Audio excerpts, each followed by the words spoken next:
Hi mga friends, manguha tayo ng kahoy, panggatong. Ayan, mga nabol sa sa Bagyo noon. Pwede nang ipanggatong. Tuyong-tuyo na mga friends. Ayan.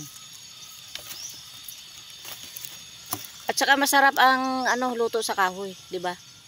Ito na yung ginagamit noong unang panahon pa, mga friends. Sa ating mga ninuno. Ngayon, mga gasol ng karamihan ginagamit. Pero para sa akin, mas gusto ko yung kahoy. Kaya meron talaga kaming lutuan para sa kahoy.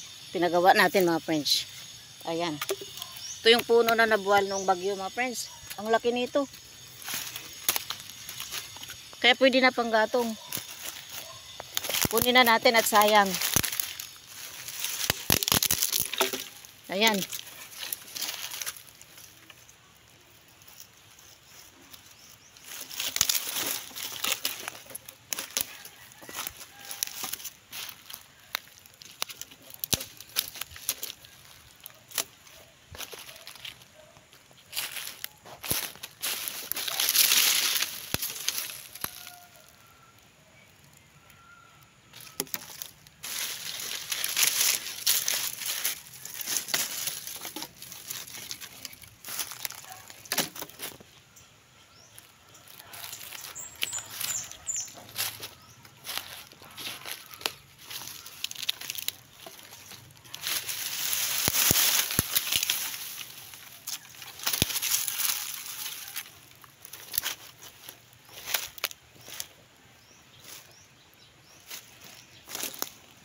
Pero may naipon na tayo mga friends.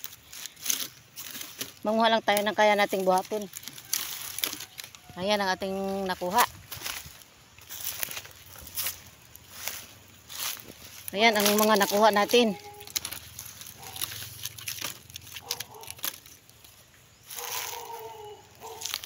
Ayan pa mga friends. Pero pag may time tayo, kunin natin yan. Pero wala na akong oras ngayon. Meron pa tayong gagawin. Ayan. Magandang panggatong ito mga friends. Marubrob siya. Yung bang madaling sindihin. Madaling sindihan. Ito pa pala. Ayan. Kahoy ito na mga friends. Mabulo. Nakakain ang pruta. Ang niya. Bunga. Nakakain ng prutas na to. Ayan. Bye bye. Thank you for watching. Share ko lang mga friends.